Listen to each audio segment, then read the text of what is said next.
ना थके कभी पैर, ना कभी हिम्मत हारी है।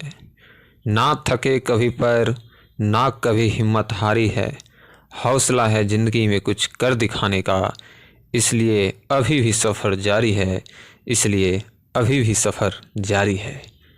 नमस्कार दोस्तों, मैं गुलशन कुमार स्वागत करता हूं आपके अपनी YouTube channel Bahubali online classes पर। दोस्तों, समय को बिना गवाते हुए आज के सेशन की शुरुआत करते हैं। तो आज का पहला प्रश्न है, 27 दिसंबर 1911 में पहली बार जन गण मन कहाँ पर गाई गई थी? मुंबई, लखनऊ, कोलकाता, साबरमती। तो इसका सही जवाब है दोस्तों ऑप्शन सी, कोलकाता। अगला प्रश्न है, द व्हील्स ऑफ हिस्ट्री नामक पुस्तक के लेखक कौन थे? राजेंद्र प्रसाद, राम मनोहर लोहिया, मंसूर आलम अथवा मोहम्मद अली जिन्ना। तो इसका सही जवाब है दोस्तों ऑप्शन बी, राम मनोहर लोहिया। अगला प्रश्न है, द पोस्ट ऑफिस के लेखक कौन है? रविन्द्रनाथ टैगोर, मुल्कराज आनंद, शरत चंद्र चटर्जी अथवा विष्णु शर्मा। तो इसका सही जवाब है दोस्तों ऑप्शन ए, रविंद्रनाथ टैगोर। अगला प्रश्न है, झंडा गीत। हमारा जो झंडा गीत है दोस्तों, हिंद देश का प्यारा झंडा ऊंचा सदा रहेगा। ये जो हमारा झंडा गीत है, इसको कौन लिखे हैं, इसके लेखक कौन है दोस्तों, ये बताना है हम लोग को। रविन्द्रनाथ टैगोर, बंकिम चंद्र चटर्जी, मैथिली शरण गुप्त अथवा श्यामलाल गुप्त पार्षद। तो इसका सही जवाब है दोस्तों ऑप्शन डी, श्यामलाल गुप्त पार्षद, जिन्होंने झंडा गीत लिखा है। अगला प्रश्न है, बिहार से उड़ीसा कब अलग हुआ? 1930, 1936, 1937 अथवा 1938। तो इसका सही जवाब है दोस्तों ऑप्शन बी, 1936। अगला प्रश्न है, स्वतंत्र भारत का अंतिम गवर्नर जनरल कौन था? सी Rajagopalachari, doctor Rajendra Prasad, Lord Canning अथवा लॉर्ड माउंटबेटन। तो इसका सही जवाब है दोस्तों ऑप्शन ए, सी राजगोपालाचारी। अगला प्रश्न है, बनारस हिंदू विश्वविद्यालय यानी BHU के संस्थापक कौन थे? डॉक्टर एस राधाकृष्णन, गांधी जी, मदन मोहन मालवीय अथवा इनमें से कोई नहीं। तो इसका सही जवाब है दोस्तों ऑप्शन सी, मदन मोहन मालवीय। अगला प्रश्न है, संविधान सभा का प्रथम अधिवेशन कहाँ हुआ था? मुंबई, कोलकाता, लाहौर अथवा दिल्ली। तो इसका सही जवाब है दोस्तों ऑप्शन डी, दिल्ली। अगला प्रश्न है, राष्ट्रपति सर्वोच्च न्यायालय से संविधान के किस अनुच्छेद के अंतर्गत परामर्श ले सकता है?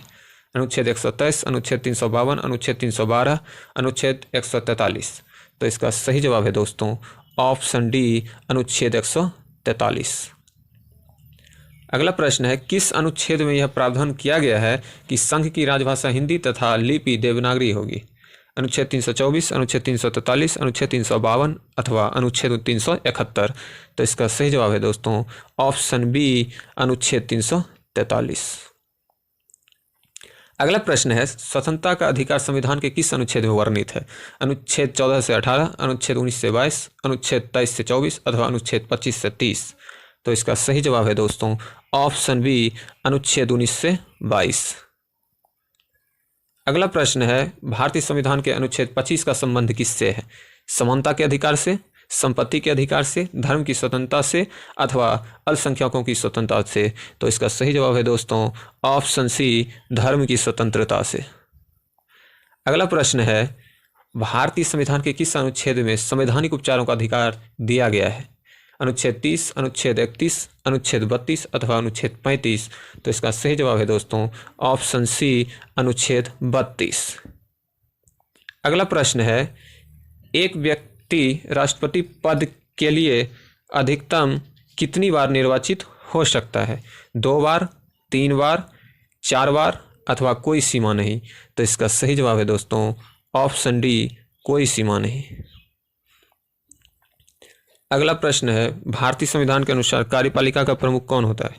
प्रधानमंत्री, राष्ट्रपति, भारत सरकार के मुख्य सचिव अथवा गृह मंत्री। तो इसका सही जवाब है दोस्तों ऑप्शन बी, राष्ट्रपति। अगला प्रश्न है, जब उपराष्ट्रपति राष्ट्रपति के कार्य को संभालता है तो उस दौरान राज्यसभा के सभापति पद पर कौन कार्य करता है? वह स्वयं, या फिर नया सभापति या उपसभापति या इनमें से कोई नहीं। तो इसका सही जवाब है दोस्तों उपसभापति। राष्ट्रपति के जगह पर अगर उपराष्ट्रपति कार्य संभालता है तो उस दौरान जो राज्यसभा में होता है वो उपसभापति होता है। अगर स्वयं यदि राष्ट्रपति होते तो वहाँ पे फिर राज्यसभा में सभापति ही होता। अगर राष्ट्रपति की जगह उपराष्ट्रपति आ गया तो राज्यसभा में आ जाएगा उपसभापति। तो इसलिए option C is the right answer. अगला प्रश्न है, भारत के प्रथम उपराष्ट्रपति कौन थे? Doctor S Radhakrishnan, doctor Zakir Hussain, Gopal Swarup Pathak अथवा जेबी कृपलानी? तो इसका सही जवाब है दोस्तों option A doctor S Radhakrishnan. अगला प्रश्न है, भारत का उपराष्ट्रपति किसका पदेन सभापति होता है? लोकसभा, विधानसभा का, राज्यसभा का अथवा इनमें से कोई नहीं? तो इसका सही जवाब है दोस्तों ऑप्शन सी राज्यसभा का। अगला प्रश्न है, उपराष्ट्रपति का निर्वाचन किसके द्वारा होता है? जनता, संसद, राष्ट्रपति द्वारा अथवा मंत्रिमंडल द्वारा? तो इसका सही जवाब है दोस्तों ऑप्शन बी संसद द्वारा। अगला प्रश्न है, लोकसभा में राज्यों को किस आधार पर सीटें आवंटित होती है? लोकसभा में राज्यों को किस आधार पर सीटें आवंटित होती है? जनसंख्या के आधार पर, क्षेत्रफल के आधार पर, गरीबी के आधार पर अथवा भाषा के आधार पर? तो इसका सही जवाब है दोस्तों ऑप्शन ए जनसंख्या के आधार पर। अगला प्रश्न है, संघीय मंत्री परिषद का अध्यक्ष कौन होता है? राष्ट्रपति, प्रधानमंत्री, गृह मंत्री अथवा कैबिनेट सचिव? तो इसका सही जवाब है दोस्तों ऑप्शन बी प्रधानमंत्री। अगला प्रश्न है, भारत के प्रथम उप प्रधानमंत्री कौन थे? जवाहरलाल नेहरू, मौलाना अबुल कलाम आजाद, गुलजारीलाल नंदा अथवा सरदार वल्लभ भाई पटेल? तो इसका सही जवाब है दोस्तों ऑप्शन डी सरदार वल्लभ भाई पटेल। अगला प्रश्न है, किस प्रधानमंत्री के कार्यकाल के दौरान दो उप प्रधानमंत्री एक साथ नियुक्त हुए थे? जवाहरलाल नेहरू, इंदिरा गांधी, मोरारजी देसाई अथवा वीपी सिंह? तो इसका सही जवाब है दोस्तों ऑप्शन सी मोरारजी देसाई। अगला प्रश्न है, सास बहु मंदिर कहाँ स्थित है? उदयपुर में, चित्तौड़गढ़ में, माउंट आबू में अथवा पुष्कर में? तो इसका सही जवाब है दोस्तों ऑप्शन ए उदयपुर में। आज का अंतिम प्रश्न है दोस्तों, बैटन कप किस खेल से संबंधित है? क्रिकेट से, हॉकी से, फुटबॉल से अथवा वॉलीबॉल से? तो इसका सही जवाब है दोस्तों ऑप्शन बी हॉकी से। मिलते हैं दोस्तों अगले वीडियो में, तब तक के लिए धन्यवाद।